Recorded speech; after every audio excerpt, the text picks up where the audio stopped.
So, as we look into our study, we finally arrived, we've looked at the promise that God gave to Abraham of what that territory would be. We have looked at the origin of the Palestinians, how that name came about. We've looked at Ishmael, we've looked at Esau, we've looked at the origin of the Arabs. We've gone through all of those things. Last week we finished up discussing the development and the founding of the modern state of Israel. And we finally have come to what you were all very interested in the beginning, which is Israel in prophecy. What is happening? What is it going to look like in the future for us? And what you see on the board here, and for those that are visiting, this is about as good a writing as it gets for me. So if you need interpretation, say, what on earth are you? It's fine. We're going to look at Israel in prophecy, and we're going to walk through these steps of it. The earthly setting that is surrounding Israel in prophecy, the restoration to the land, the revival that they're going to experience, the conflict that will take place during the tribulation period, the victory by Jesus at the Battle of Armageddon when he comes back to the earth physically, and then Israel realized what is the property, what is the land of Israel going to look like in the millennium. So those are the steps that we're going to be walking through as we go through the study. I think, however, that there's one more element that we need to consider as we move into this section of study. In looking at all of the before mentioned elements, the promise, problems, current state of Israel, all of these things that we've talked about, we see in the midst and hand in hand with that great examples and an example of the providence of God at work. Now, providence is the movement of the hand of God in and through people's events, decisions, and actions based upon his foreknowledge of how Satan and the combination of lost and redeemed people will respond to what he, which is God, in this case has promised to the children of Abraham. So when we think about the providence of God in relation to Israel in the land, we're looking at the providence of God in this particular, vein, this particular angle. And Israel is the supreme example of the providence of God in action. And the thing about providence is that it's always, we've talked about this numbers of times before, the providence is always something we can look back on and say, well, I didn't realize that. But it's always kind of like hindsight being 20/20. When we look back, we begin to recognize just how God was with us and how God moved through and sometimes in spite of us and others to work for the behalf of his people. And people do not want to accept what God has done, ordered, commanded, or provided. And certainly Satan, in his efforts to thwart the original plan of God for earth and its people, with total vulnerability, which is when God created us, when he created humankind, we are probably the most vulnerable of any creation that he has made. Cockroaches live forever. You can't get rid of it. Bugs, all this other stuff. Animals give birth to young, and those young are able to jump right up and take off again, running, eating, fighting. Snakes, little snakes are born loaded with venom if they're poisonous snakes, all that. We're born, it takes us 25 years before we can get them out of the house. You know what I'm saying? So, we're the most vulnerable of all that God has created on this earth. And he did that with intention. But at the same time, we, as having that great vulnerability, we at the same time have potential for great understanding to end our state of vulnerability to voluntarily choose to obey and worship God. And Satan does not like that. And he constantly seeks to work through fallen mankind and a cursed earth to prevent God's plan from being fulfilled. Now, as we think about this, just to look at some examples. How was Hitler and the Holocaust providential for the Jews? How do you think that was a providential working of the hand of God in that terrible calamity that happened? Because we often say, well, where's the providence of God in somebody like Hitler? Where's the providence of God in 6 million Jews being murdered? Well, where was it? What could have been the providence of God in that? It helped them get their country. That is a very simple but very clear evidence of the hand of God, because it took that, which was Hitler and the Holocaust, to push. 3 years later? Sir? 3 years out too? Yeah, from 45 to 48. And it took that to push the nations to override their reluctance to buck the will of the Muslims and Arab oil. Because way back in the 40s, British petroleum was huge in the Middle East. And most every country, including America, were telling the Arabs, we're not going to upset you because we need your oil. And it was just beginning to blossom out then, just how much the world was dependent upon Middle East oil. And even the American government fought hard to not have a nation of Israel. They wanted to grant some kind of trusteeship. They wanted something to where the Arabs would still stay in control of all that land. But it took Hitler and it took the Holocaust to provide the setting through which the two gentlemen we talked about, particularly Chaim Weissman, who was just foundational through the establishment of the nation of Israel, talking to Harry Truman. It took that to give the context so that the world would say, we need to do something for this people. You know, we talked last week, they offered them Uganda, Siberia, which the Russians were already sending them to Siberia, so that wasn't going to work out as a country. Even Alaska was considered as a possible place for the Jews to have a homeland. But it was through the work of the Zionist leaders, particularly Chaim Weissman, who was very moderate. He wasn't a violent Zionist, but a very moderate one.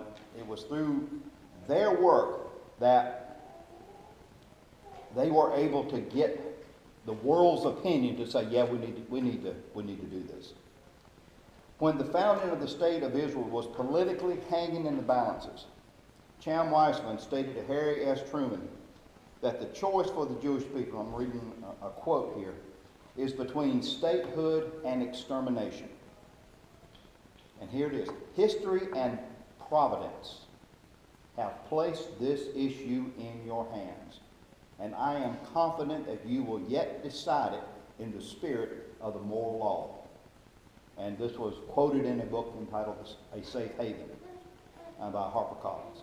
And there's a link that shows where that was an actual, that's not a surmise statement, that was an actual statement made by this man to Harry Truman that helped turn that Baptist into making that deciding vote that 1 minute after 6 on May 14th, 1948, we recognize de facto the existence of Israel. But why did they not want to do that? Because we wanted Arab oil. So it's all about the Arab. All about money. It was all about, we didn't want to upset the Muslims because they could create all kind of problems for our pipelines and as they have, But it took the Holocaust and World War II essentially for Israel to be able to have a state. They would have never had a state. And when I say never, also God always is able to work around things. But this is how God worked providentially in spite of the hand of very wicked people that sought the destruction and the defeat of God's plan. So, Billy, just real quick, as this line, at that point in time, this is how I think it always goes back to children pay for the sins of their fathers, because in order to accomplish that, while God was not for Muslims and for the Jews, and I believe that, but in order to accomplish that, there were a lot of atrocious things done to the people that they had to move out of those Oh, homes. yeah. But while I do think those people were innocent, and they were, I mean, they were just normal, everyday people, but typically the Jews were just normal, everyday people, and that's who pays the price for the greater good of what is providential.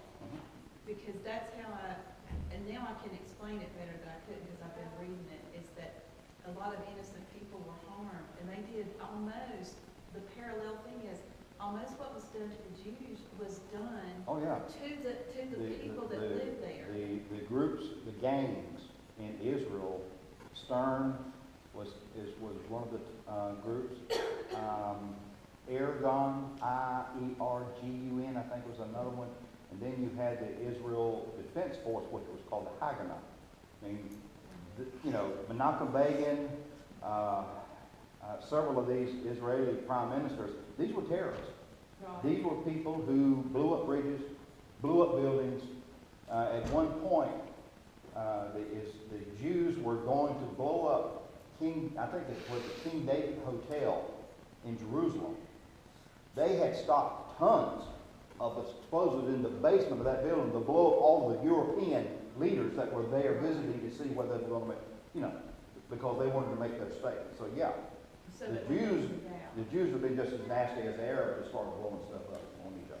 So that was the only way to get them out, though, and even though innocent people probably did pay the price, the greater good that the providence of God happened, and the Jews took over that state.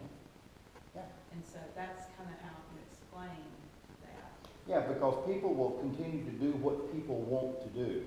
Instead of everybody surrendering and allowing God to lead and work it out, we're going to blow up a building, we're going to blow up a car, we're going to assassinate somebody. And we're going to make our statement, whether it's Jews, Baptists, Arabs, whatever it might be. We're going to blow up an abortion clinic, whatever it is that comes up, we're trying to make our statement. And that's where, as we talked earlier, that's been the root of the problem all along, even from after the first promise to Abraham, when Sarah said to him, listen, why don't you take Hagar, my concubine, and have a baby with her? God had promised it. God could bring it to pass, but we insert how we want to do it. And that always just complicates everything. And God has to triumph through that for that greater good, for that bigger good of His providence. That's how His providence will work through it to come up with the fact that, you're going to have a nation. It may take all of this to finally get there, but you're going to have that nation. And I'm going to work through all of this to be able to get it there. Yeah, good point with that. So, as we think about that, to look at the fact of the will of God, the providence of God, is it the will of God that the Jews and Arabs slaughter each other, as we've just been talking about? No, it's not God's will. But it could very well be the outworking of providence, acting through very wrong decisions and actions to bring about the situations for the rise of Antichrist. Remember, there's a bigger picture.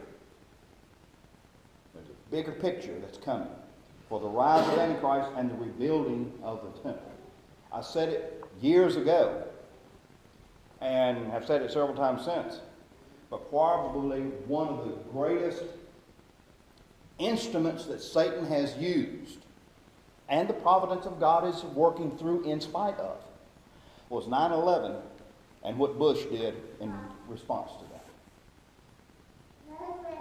And not that any of it necessarily was wrong that we did, except invading Iraq, which we had no business doing.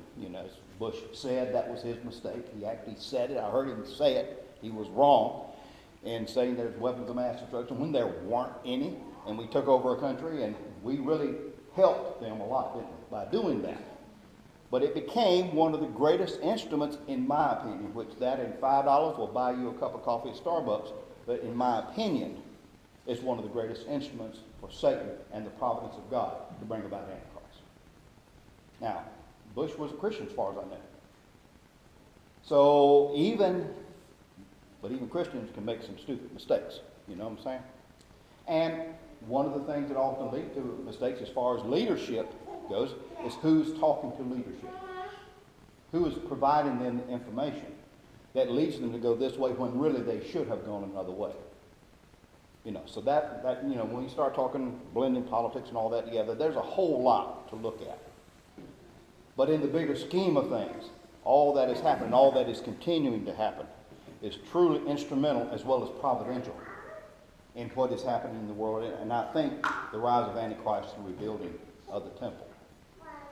Now, providence is that carrying out of the moves of God in the chessboard of life, set up by Satan to outwit God. And this chessboard that is set up in this world is multi-layered, thousands of layers, as a matter of fact. And each move on one level has to relate and conjoin with future moves on level 1,000. So as we think about what God is doing in the world, always understand and remember that just because it looks one way right here does not mean that's how it's ultimately going to end up way down here. He's made a move here because his ultimate move will be way down here, and he knows exactly how this move is going to blend with all the other moves that are going to happen. It is amazing to think of God's providence, but at the same time, it can be really confusing. How is God helping me in all this mess that I'm in? Well, maybe 6 months, maybe 5 years. You'll look back and say, you know, I raised all kind of dickens with God, and he really knew what he was doing all the time. You know, what a concept. You know, God knew what he was doing. But sometimes it takes that to look back and see how God was working, sometimes in spite of us, to bring about a good in our lives as well as the lives of others. So I think we just have to think about that as we look at all of these elements, because providence is just working through every one of these to bring about the fulfillment of prophecy for Israel. So as we get into this, there are a number of passages that we're going to refer to. I got ready to list them out on that, but it would look so confusing that, But I will point them out, and I will, you will be able to write them down as we go through. And there's a number of these passages that will point to that providence of God, and from the Old Testament as well as New Testament, to really clarify what is going on in the return of Israel and the coming of Messiah, who is the Jesus of the New Testament. Now we're going to work carefully through these. We take my time as we work through them, so you can ask the questions, think about it, whatever, make the contradictions, whatever you want to do. It's all right. I will try to give you the best that I can give you on this. And the Bible is very clear, however, that there will be several steps in the prophetic timetable for Israel.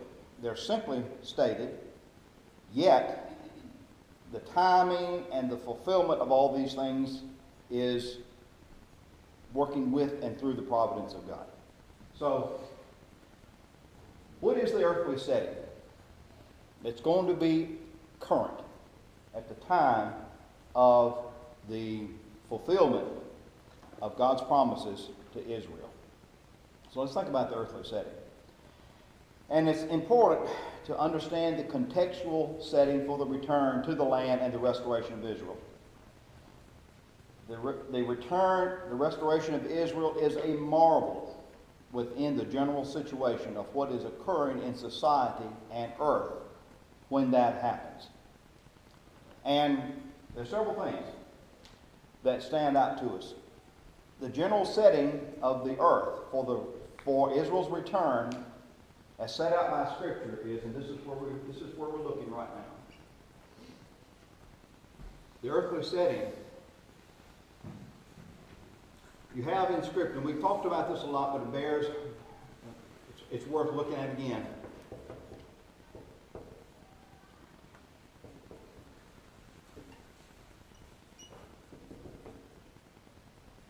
The general setting for the return of Israel is within the time frame of the times of the Gentiles.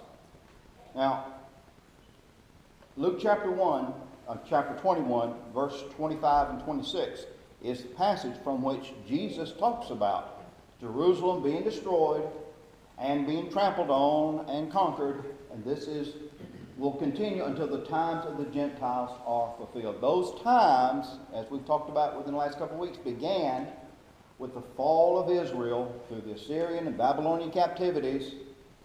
Babylonian captivity, the last invasion that took Jerusalem down, was 586 BC. From that point unto the current day, we are living under the times of the Gentiles. The Jews are. And we all are. We're Gentiles. Unless you're a Jew, you're a Gentile. And the Jews exist and endure because of the goodness, if you will, of the Gentiles.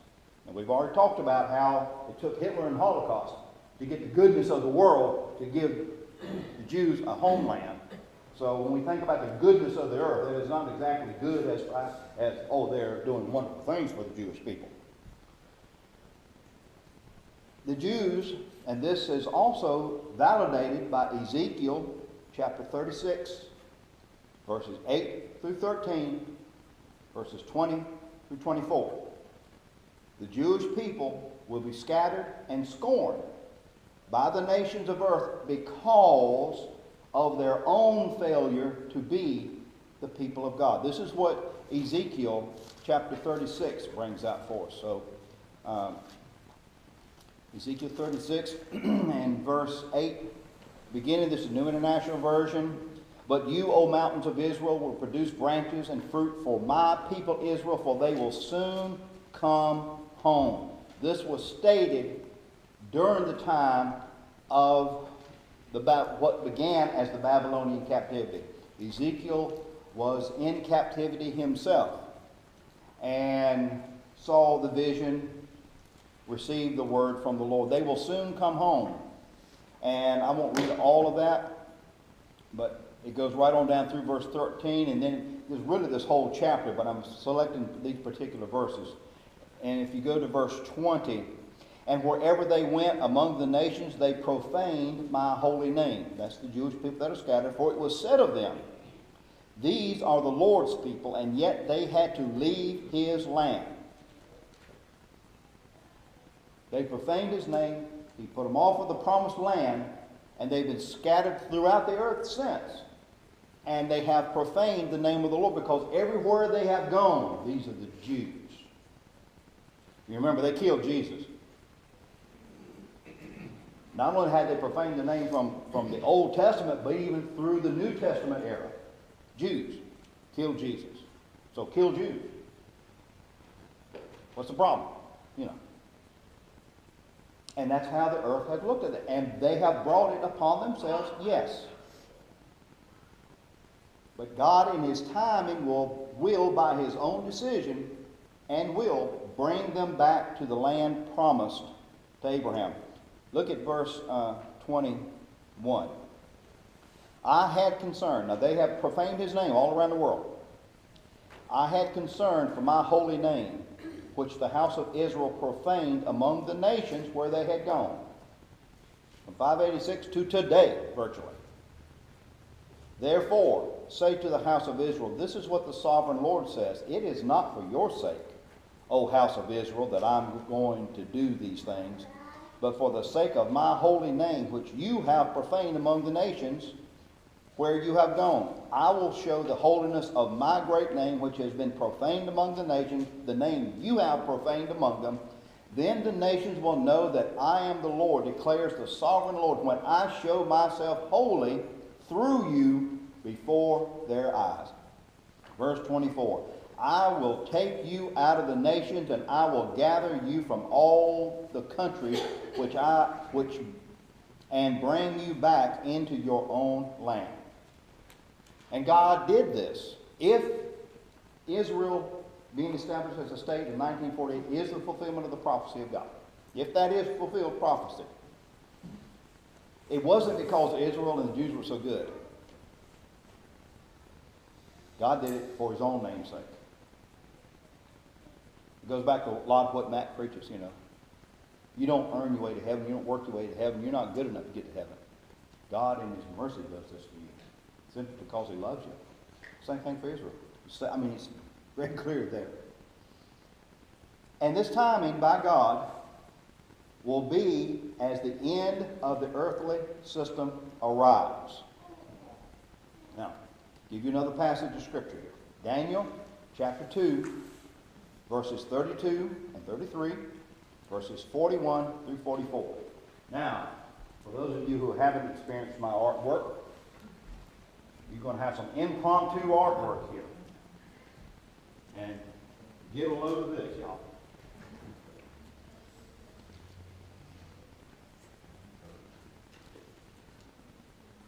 What verse did you say?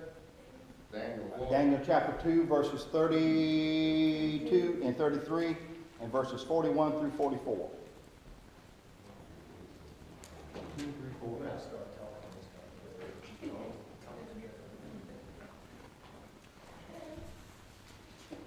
All right. Ta-da! And what's that? Feet. See how good I am? I am good, y'all. That's feet. I don't know whose, but it's feet. Really? Yes, really. just go with me on this. Somebody's got arthritis. Yeah, somebody got that. Yeah. Serious looking situation there. Probably have a cramp in here somewhere. You know. But if you look at those passages, this is the image that Nebuchadnezzar dreamt. And Daniel in chapter 2 is interpreting the vision. Now he starts off with the head of gold and the chest and arms of silver and the stomach and thighs or loins of brass and the legs of iron. And he gets down to the feet and toes. And I'm just going to kind of mark this up because in the prophecy, it is stated that the feet and toes are made up of clay as well as iron. And Daniel tells him the kingdom will be partially strong and partially weak. So, and if you, verses 41 through 44 tells us in that second chapter that this vision of the kingdoms of the world going down to the toes will continue until a rock being cut out without hands smites these feet and toes and turns them into dust, and this rock becomes the ruler of the whole earth. So we have to see this section as being part of the end time. Now, the legs represent the Roman Empire, two divisions of the Roman Empire, and then Rome's influence has continued to this very day. But that final section of verses, 41 through 44, tells us that the feet and toes relate to the end time, to the time when Jesus ultimately will come back. And this time of the times of the Gentiles will continue until the end of the earthly system arrives. Daniel, as I get chapter 2, 33, 32, 33, 40, 41. And these feet and toes were the extensions of the fourth kingdom, Rome, existing at the time of the setting up of a kingdom that will never be destroyed. That's a quote from that passage. So this has to relate to the end time. So this has to be actually later than just the fourth kingdom itself. So where are we? And once again, this is coming from 1 Poindexter 2:1. So, it's an opinion. It's an opinion. We're probably somewhere right in here as far as where we are as a world today, toward the end time. That's my opinion of where we are. Now, it could take another 1,000 years to move us a little bit further. We moved off quick last 20. Yes, moved off quick in the last 20, so I really don't think it'll be 1,000 years. It could easily be within all of our lifetimes. Then in the next 10 years, we could be in the millennium. The situation of her is such that it's not a stretch to Scripture at all to be able to say that. So I would, once again, opinion. If you have a different one, that's okay. We're somewhere right in here, nearing the time. Because certainly the world is evidencing a lot of mixed iron rule over some things, and everything else is weak as clay. We see that. We see it in our own government. We see it in our own society. We see it around the world. I mean, that's not hard to imagine with that.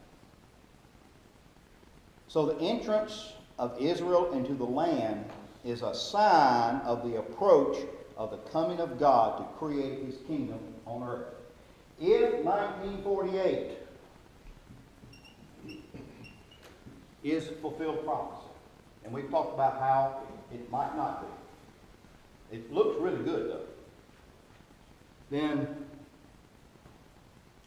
that event is leading us right directly into the next event, which is the feet and toes, which will lead to the coming of Christ to the earth. Okay? Now, I know as much as y'all love that, I'm going to have to erase it. If you want a copyrighted picture of this, I can try to get one to you. For a small minimum. Yeah, for a small minimum donation of $100, you know. Kind of like those televangelists, send me $100 and you will, donation of $100. You know, God will bless you for the next time that I sucker you again. I'm sorry? Recently on TV where they talk about chips for health purposes and Yeah, Julie sent me a email with a link to an NBC, Brian Williams segment, in which it is stated within about 3 years we'll all be carrying chips. We will all be carrying chips. Now, we've had discussions. I think firemen have already been told that you're going to carry it or else. How does that sound to you now? All of us will. You'll have our medical records. You won't have to have any money to go through the, yeah. You already have some chips like that, yeah. Buy groceries, just wave your phone, a few years, walk through the grocery store, your chip is red. Well, it's just like the iWatch, you know. Mhm. It tells, it's basically a chip on you. So it's like a phone, but, Yeah. you know, it does more than. They all do a lot more than I'm afraid we've been told. And we don't even really Yeah. know what it actually tells everything. Mhm. Yeah.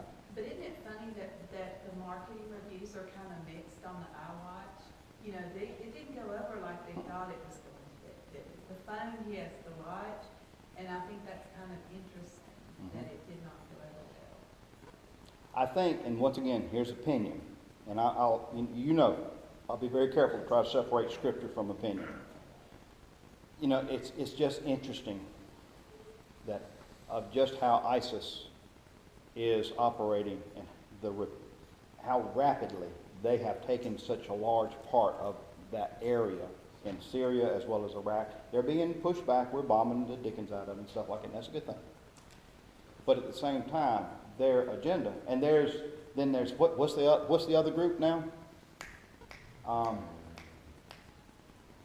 one that was making bombs. Yeah, that exclusively doesn't want land. They want to attack America. Yeah. That's their exclusive reason for existence, is to attack America. Starts with a K. Yeah, COSAR, something, you know, we never heard of it until the last several weeks when I think the president mentioned it on television and stuff like that. All of a sudden, you know, it's all over the place. These are worse than ISIS. And ISIS is bad enough. They're worse than Al-Qaeda. I mean, it's kind of like, you know, how deep do you want to dig that hole? But at the same time, their exclusive desire is to attack America. And these people have money. ISIS makes $2 to $3 million a day off of black marketed oil that they're selling. And living stuff that they're selling. Yeah, yeah. They're probably as well financed, and are they Shia or Sunni? Do we know? They are Sunni. Sunni. I thought they were Sunni because Sunni Muslims, you got Saudi Arabia, Americans, Australians, British. Yeah, and Saudi Arabia probably helping fund these folks. So there's money that they've got. So what they're looking at doing is recruiting people within the countries they want to attack. Remember Australia when they rounded up a bunch of those folks there. That they were planning on kidnapping people off the streets in Australia, some of the big cities, and then publicly beheading them and videotaping it so they could, you know. And they said on the news that day that there really isn't any noted risk of that in America, although they increased the police presence in New York City. Sure, there's not a problem, you know. But how much would they have to do before somebody would come up with, well, we need a national identity card? And that's been talked about for years, you know. We need something that will really show whether you are an American or not. And you are an American. What about a chip that shows your allegiance to this country? And if you don't take this chip, we automatically know to watch you. Well, don't that go against the Constitution? What's that got to do with it? Yeah, what's that got to do with it? That's And- just stuff we do goes against the Constitution. Let's change the Constitution. Well, you can be picked up. George Bush signed this as a result of 9/11. Homeland The Security. Homeland Security Act, Patriot Act. You can be picked up off the street, taken away, and nobody told where you are or why you're going. And who has to tell the truth about it? No. I mean, you know. It's just like the guy that came back with Ebola, he didn't tell the truth about Right. it.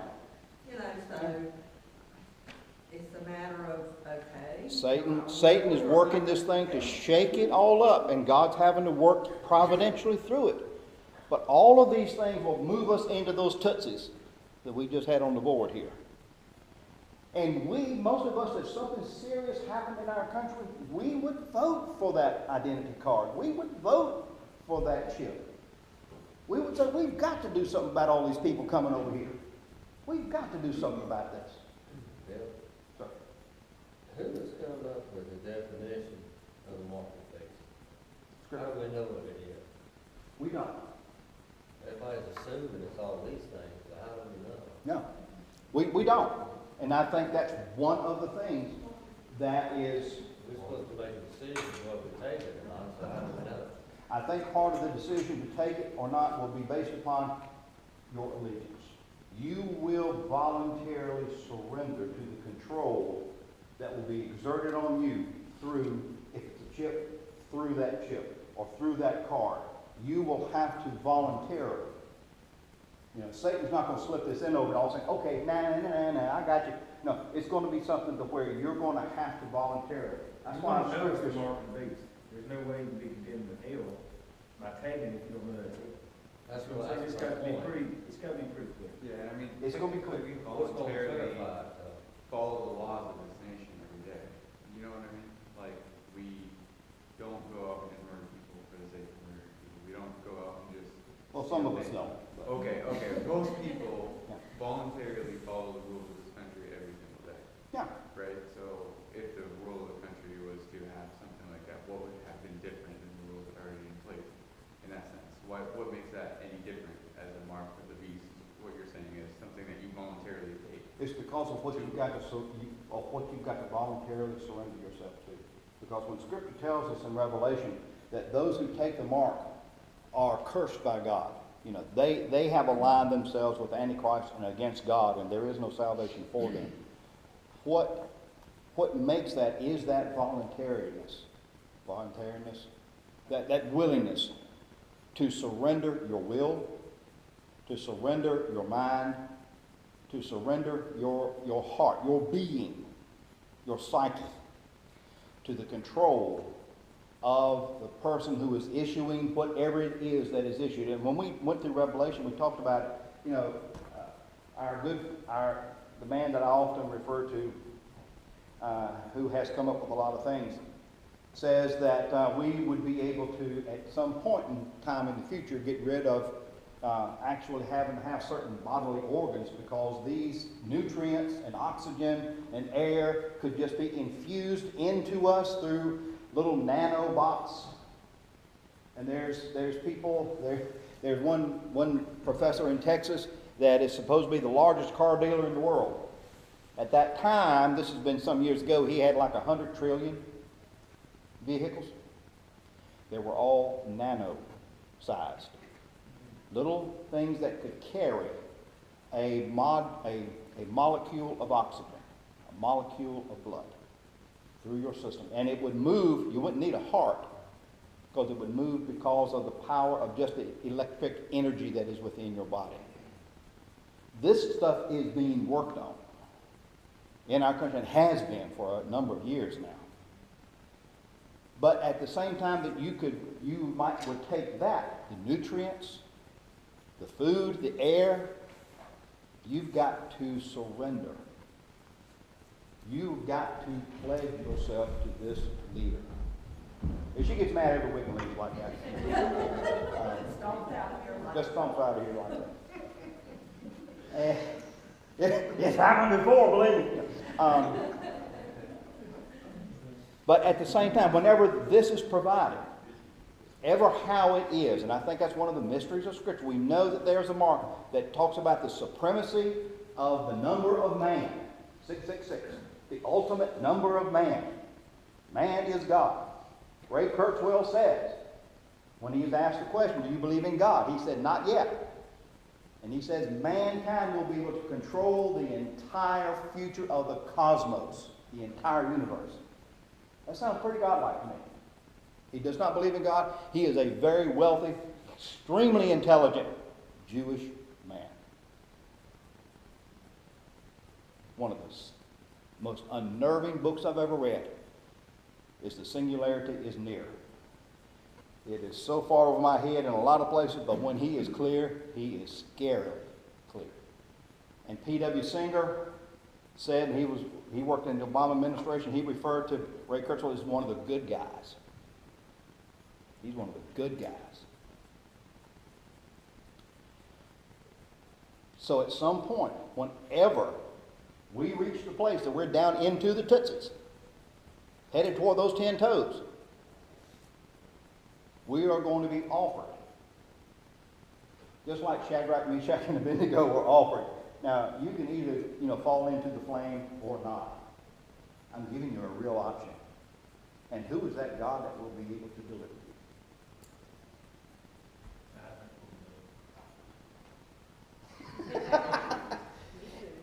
you? If Jesus comes before the tribulation, yes, we will. You're going to be the only one here, so you're the only one.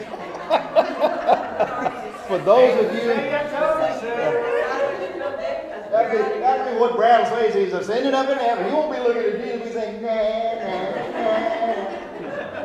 How are you going to make that decision, Billy? What you going to do? You want the down box? Hey, Billy, to get you straight, we might need to take a vote again. yeah, that's all right. I've been voted on before, You've been voted out before. Yeah, I have. For those of you that are visiting and wondering what in the world is this about, Billy thinks we are going to be here for all of it. We I all know we're going to be gone. We don't all agree. I believe in the post-tribulation rapture. I was a pre-tribulationist for much of my life. Within the last number of years, though, from Scripture, I am more convinced of a post. If you believe in a pre-tribulation rapture, that's fine. I hope I'm wrong. I really do. I would love to be wrong. Love to be wrong on this point. I don't think I am. However, that is up for debate, as is evident in the class today. So, but at the same time, there's still a lot of this little pre-toes and pre-foot stuff that we're experiencing now. The Patriot Act, the Homeland Security, all these things, I think that's pre-stuff. The tribulation might push for the chip.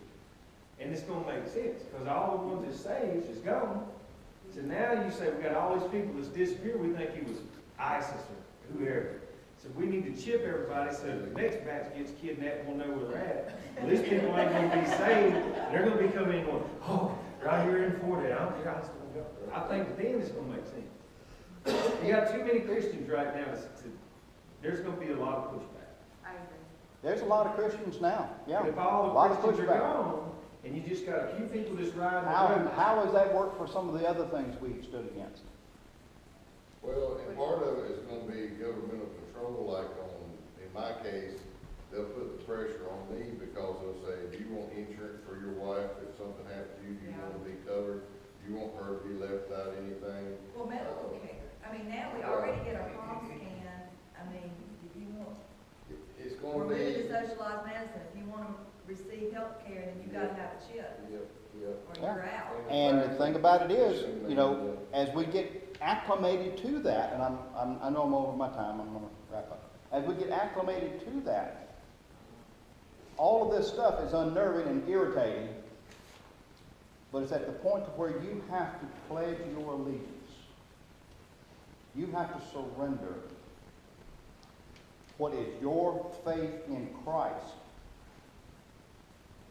to the control of this leader. And that will be demanded. I'm sorry.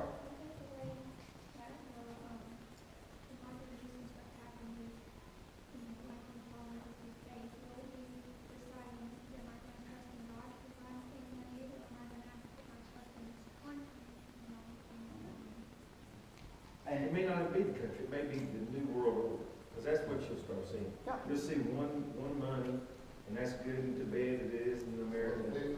Bitcoin. Bitcoin is almost, is a world currency at this point. They're pushing for that. I mean, the back door is pushing for A that. lot of backdoor stuff, and that's where you have Satan working his webs, and where you'll see providence working in spite of and through with that, is through that back door. But real quick, don't you think is this gonna happen, like, a lot of people think that thing you drew is gonna be like an asteroid hit, because it's already happened in Russia a couple of times, and that's a rock that hadn't been cut, but whatever that is, whatever that catastrophic event happens, isn't that the catalyst for the new world order? Like, see, I'm thinking the way we will know, and from what I understand the Bible, is it's gonna be a catastrophic thing, so that you're right. You're gonna know when you make that commitment, you will know, this is what I'm choosing. And are you thinking it comes before or after that catastrophic event? I think, and this is one of the things that, do what? Careful. This is one of the things that Scripture isn't real clear. That's why we have the debate as to pre, post, mid-tribulation, multiple raptures, all through. I've heard all of those taught. I think the cataclysmic thing that will really turn the point in moving into the last 7 years is Revelation 8. The trumpets that begin to sound. Revelation 8 to me is the turn of the ordinary system of things that happens in this world, being under the curse of God.